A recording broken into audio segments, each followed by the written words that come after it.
সানি দেওলের থেকেও স্ট্রং হাত হয়ে গেছে। আলাপ দেখার জন্য কতটা এক্সাইটেড?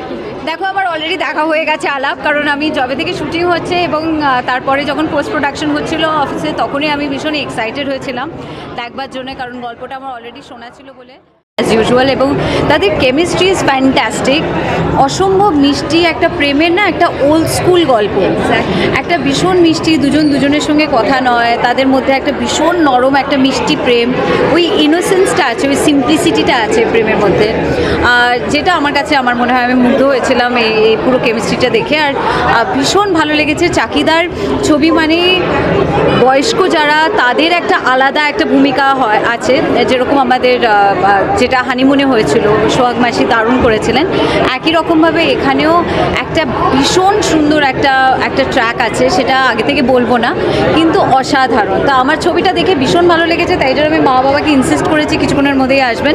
আর আমার পরিচিত যারা তাদের সবাইকে বলে রেখেছি আলাপ দেখবার জন্য, কারণ আমার ব্যক্তিগতভাবে ভীষণ একটা পছন্দের একটা মিষ্টি প্রেমের ইমোশনাল সিনেমা। ছবির নাম যখন আলাপ, তোমার সাথে রানেদার প্রথম আলাপটা মনে আছে?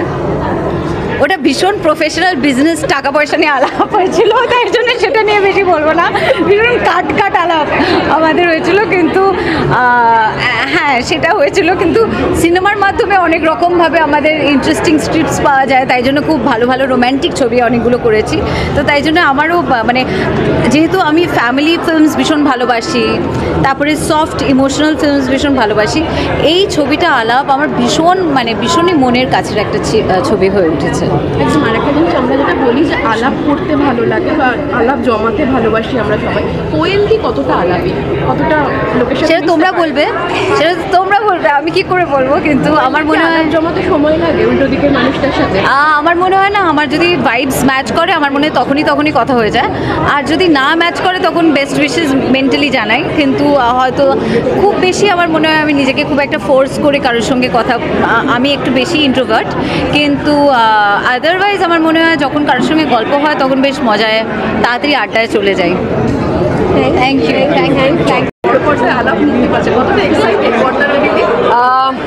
খুব এক্সাইটেড কারণ কি দেখো এই দিনটার জন্যই অপেক্ষা করে ছবিটা করা, আর রেসপন্স খুব ভালো, কিন্তু এটাই বলবো যাতে দর্শক হলে যায় ছবিটা দেখে, আর একটা মিষ্টি প্রেমের গল্প যাতে সবার, আমার মনে হয় এটা সবার হৃদয় ছুঁতে পারে।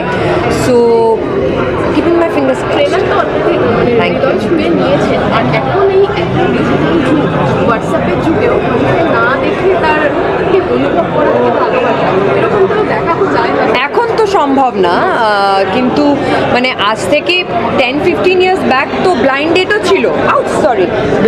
ছিল, সো এইটা যদি আমরা এখন ভাবি যে মানে এখনকার জেনারেশন এটা ভাবতেই পারবে না যে আমরা চিঠি লিখে ব্লাইন্ড ডেট, মানে হোয়াট ইজ ব্লাইন্ড ডেট, এটা কেউ ভাবতেই পারছে না। সো এই ছবিটার মধ্যে ওই নস্টালজিয়াটা আছে, এই ছবিটার মধ্যে ওই ভালো লাগাটা আছে, এই ছবিটার মধ্যে ওই একটা মিষ্টি প্রেমের গল্প, তার বেশি আমি বলতে পারবো না, কিন্তু এটা আমি তোমাদের সবাইকে বলতে পারি যে এই ছবিটা তোমাদের কাঁদাবে এবং হাসাবে একটা সিন। তুমি যেটা বললে যে এই ছবিটার মধ্যে যে একটা জিনিস রয়েছে, হ্যাঁ এই নস্টালজিয়াগুলো, এই ব্লাইন্ড ডেট, রাইট চিঠি লেখা, এইগুলো কি তোমার এক্সপিরিয়েন্স হয়েছে? হ্যাঁ হয়েছে, মিথ্যে কথা বলে লাভ নেই। চিঠি পেয়েছি নাম ছাড়া, চিঠি লিখিনি খুব একটা, চিঠি বলবো প্রেমের একটা বই লিখেছিলাম একজনের জন্য, বাট দ্যাট ডিডন্ট ওয়ার্ক। হ্যাঁ আই সোয়ার। আর হ্যাঁ মানে আমাকে দেখে হয়তো মনে হয় না, but I am romantic person. আর একটা জিনিস আমরা কথায় বলি যে কতটা আলাপি বা কতটা মিশুকে, তোমায় যদি বলি তোমার কি কারোর সাথে আলাপ করতে সময় লাগে, কতটা আলাপি তুমি? আমাকে দেখে হয়তো তোমরা সবাই ভাবো আমি খুব extrovert, but I am actually a very introvert person. তোমাকে সবাই খুব ভয় পায়। হে হরি, হে কৃষ্ণ, বাট হে ভগবান, এটার পরে আমি কি বলবো? এই আমাকে ভয় পেও না, দেখো ভয় পাওয়ার কিছু নেই। আর কি বলবো, if you love dogs I love you, that's the thing. ছোটবেলা থেকে প্রেম নিয়ে যাদের ভয় পেতে আঙ্কেল আন্টি রয়েছে আজকে, তারা বড় পর্দায় মারা ভেতর বসে গেছে তো তো তারা কতটা এক্সাইটেড বড় পর্দার অদিতিকে দেখবে এবং তার সাথে আলাপ হবে?